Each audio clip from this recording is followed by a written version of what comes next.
Hello, world, and welcome to the Elm Podcast. I'm your host, TJ, and thanks for rocking out with us today. So, this podcast is a free space. Do what comes naturally to you.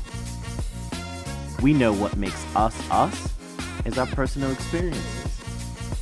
And when we grow and share those experiences, that's truly our gift. So, pull up a seat. Let's get ready to rock. What's up, everyone? So this series is awesome. Hello, world. So as we continue in these series, hello, world.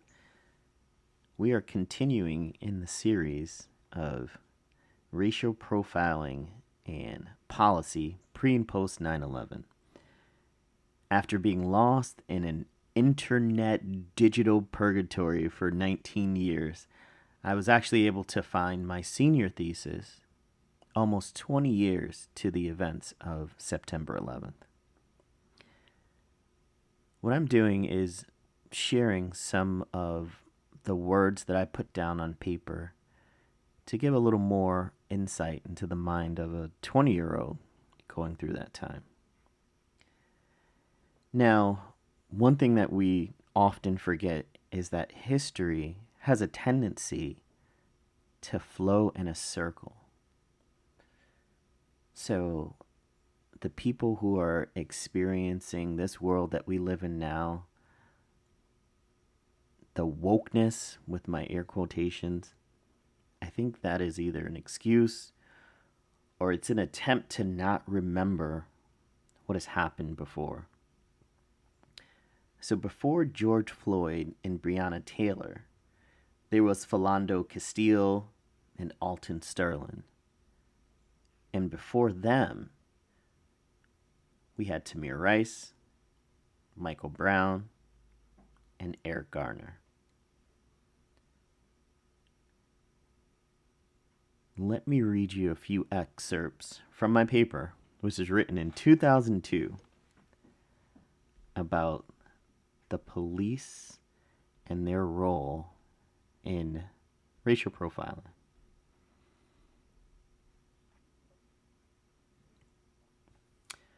Another concern to the issue of racially motivated profiling is neighborhood location. It is a fact that more crimes take place in the inner city than the suburbs, and the racial composition in the inner city is majority minority. Therefore, more police officers are patrolling these areas. Since the numbers of officers and the number of white officers are parallel in most instances, an increase in police presence means an increase in white officers. The subsequent progression in this logic suggests an increase in the possibility of racially inspired profiling. So the idea of an inverse relationship between crime rates and occurrences of racial profiling is associated with the differential relationship between the police and African Americans. Even though statistics can prove that over the last 30 years, 1 in 3 African Americans now live in the suburbs, that still leaves a large segment of people remaining in the inner cities. This issue was at the heart of racial profiling debate until 2001. American minorities in general, and African Americans in specific, have been the focal target group for racially inspired profiling for the duration of the 1990s. One of the most blatant participators in the profiling was police officers. Scholars agree that African Americans were disproportionately policed due to the amount of information available that highlights the action taken by law enforcement agents. For example, in Maryland, 70% of the drivers stopped between January 1995 and December 1997 were African Americans, even though they comprised only 17.5% of the drivers. In addition, blacks constitute 13% of the country's drug users, 37% of those arrested on drug charges, 55% of those convicted, and 74% of all drug offenders sentenced to prison. These statistics overwhelmingly reveal a link between place, race, and policing. Meehan and Pondester suggest that the profiling of African Americans is largely due to community structure and stereotypes. They wrote, many American communities are residentially segregated, and those citizens fear African Americans and what they symbolize.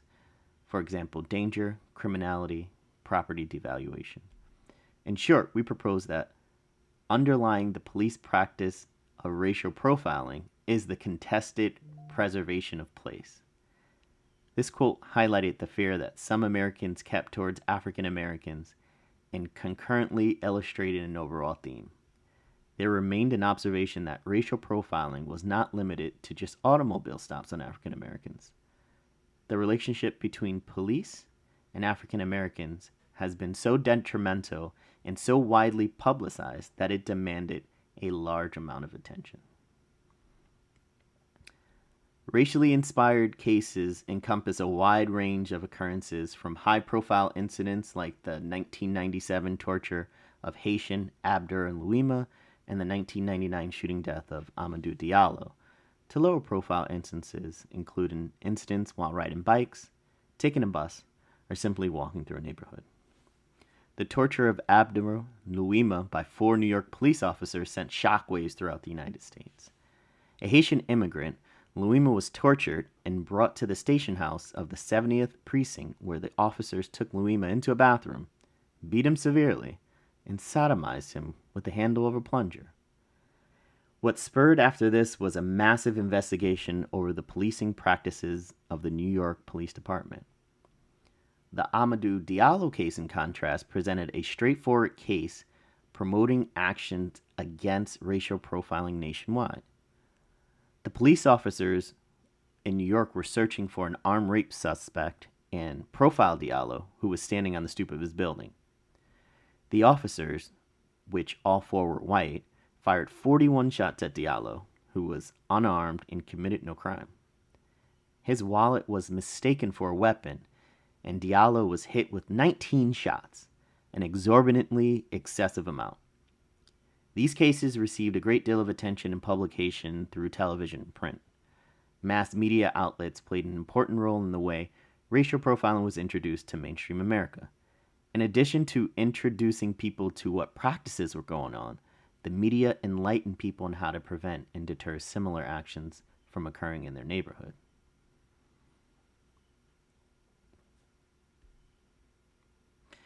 So, that excerpt and those 2 high-profile cases kind of give us a little insight into how similar 1999 was and 2016 and 2014 and 2018, when some of these other racially motivated crimes happened towards African Americans. Stay tuned for more excerpts from my thesis, because I think the really important part of what I wrote and what we would like to see is that this is not the end. There was a larger push to stop racial profiling, and we'll get into that in some further episodes.